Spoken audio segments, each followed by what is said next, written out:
শহর থেকে অনেক দূরে কালের গর্ভে হারিয়ে যাওয়া কিছু জায়গা থাকে, যেখানে ধুলোর আস্তরণের নিচে চাপা পড়ে থাকে না বলা গল্প, না পৌঁছানো চিঠি, আর কিছু অতৃপ্ত আত্মার দীর্ঘশ্বাস। আজ আপনাদের নিয়ে যাব রঘুরামপুর গ্রামের সেই পরিত্যক্ত ডাকঘরে, যেখানে রাত নামলেই শুরু হয় এক অদ্ভুত খেলা। এক এমন খেলা যেখানে প্রাপক আর প্রেরক দুজনেই থাকে পরপারে। কিষ্টদা, আমি অরুণ। আজ থেকে রাতের পালায় যোগ দিতে এসেছি। ও, তুমি নতুন লোক। এসো এসো। কিন্তু বাবা, এই পোড়ো জায়গায় রাতের বেলা চাকরি করতে এলে কেন? শহরে তো কত কাজ। কি করব কাকা, পেটের দায়ে সব করতে হয়। তাছাড়া একটা ডাকঘরে আর ভয়ের কি আছে?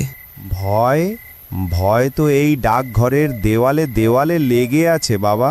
50 বছর আগে এই ডাকঘরে আগুন লেগেছিল। হরিপদ নামে এক পিয়ন চিঠিগুলো বাঁচাতে গিয়ে পুড়ে ছাই হয়ে গিয়েছিল। তার নাকি চিঠির ওপর বড্ড মায়া ছিল। ও, তোরা শহরের মানুষ, লোক তো গরম, আর সময় পেলেন না। নে নে, চাবি কাম করেন স্যার।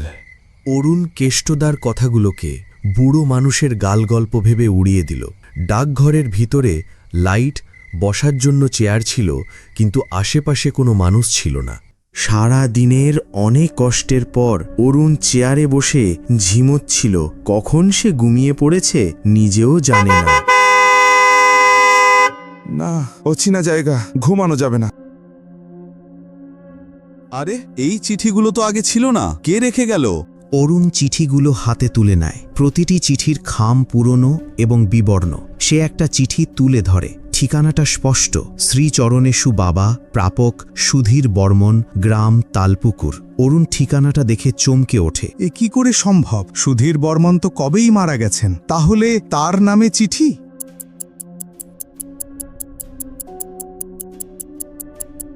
অরুণের শির দ্বারা দিয়ে একটা শীতল স্রোত বয়ে গেল। তার মনে হতে লাগলো এই ডাকঘরে সে একা নয়। হঠাৎ সে শুনতে পেল ডাকঘরের ভেতরের ঘর থেকে কেউ যেন পুরনো সিলমোহর দিয়ে চিঠিতে ছাপ দিচ্ছে। ঠক ঠক ঠক। অরুণ ভয়ে ভয়ে ভেতরের ঘরের দিকে এগিয়ে যায়। ঘরের দরজাটা একটু ফাঁক করা। সে উকি দিয়ে দেখে ঘরের ভেতরটা ধোঁয়ায় ঢাকা, আর সেই ধোঁয়ার মধ্যে একটা ছায়ামূর্তি বসে আছে, পরনে পুরনো পিয়নের পোশাক। মূর্তিটা একটার পর একটা চিঠিতে সিলমোহর মারছে। কে কে ওখানে? আমাকে কেষ্টদা বলে গেল, কেউ বলে নাই। কে আপনি? চিঠিগুলো পৌঁছে দিতে হবে। প্রাপকরা যে আমার জন্য অপেক্ষা করে আছে। অরুণ বুঝতে পারে এই সেই হরিপদ পিয়নের আত্মা, যে মৃত্যুর পরেও তার দায়িত্ব ভুলতে পারেনি। তার অতৃপ্ত আত্মা আজও চায় এই চিঠিগুলো তাদের প্রাপকদের কাছে পৌঁছে যাক। ভয় পেও না, আমি তোমার ক্ষতি করব না।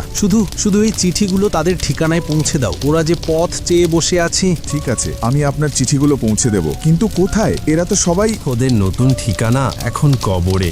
ওই যে কবর দেখছো, ওখানে যাও ভাই, আমাকে মুক্ত করো ভাই। অরুণ সে চিঠিগুলো নিয়ে গ্রামের পুরনো কবরস্থানে যায়। প্রতিটি কবরের ওপর সে নাম দেখে দেখে চিঠিগুলো রাখতে থাকে। যখনই সে একটা চিঠি কবরের ওপর রাখে, চিঠিটা হালকা নীল আলোয় জ্বলে উঠে বাতাসে মিলিয়ে যায়। শেষ চিঠিটা রাখার পর হরিপদর আত্মা আবার আবির্ভূত হয়। এবার তার মুখে কোনো যন্ত্রণা নেই, বরং এক অদ্ভুত প্রশান্তি। সে অরুণের দিকে তাকিয়ে হাতজোড় করে এবং ধীরে ধীরে মিলিয়ে যায়। সেই রাতের পর থেকে কালীপুর ডাকঘরে আর কোনো অদ্ভুত চিঠি আসেনি। অরুণ সেই চাকরিটা ছেড়ে দিয়েছিল, কিন্তু তার জীবন থেকে সেই রাতের স্মৃতি কোনো দিন মোছেনি। সে শিখেছিল কিছু দায়িত্ব মৃত্যুর পরেও শেষ হয় না, আর কিছু অতৃপ্ত আত্মা শুধু মুক্তির অপেক্ষায় থাকে। আমাদের আজকের গল্প যদি আপনাদের মনে সামান্য ভয়ের সঞ্চার করে থাকে, তাহলে অবশ্যই লাইক এবং শেয়ার করতে ভুলবেন না। এমন আরও রোমাঞ্চকর এবং ভয়ানক গল্প শুনতে গল্পের জগৎ অ্যানিমেশন চ্যানেলটি সাবস্ক্রাইব করে পাশে থাকা বেল আইকনটি টিপে দিন, যাতে আমাদের পরবর্তী গল্পের আপডেট সবার আগে আপনার কাছে পৌঁছে যায়। ধন্যবাদ।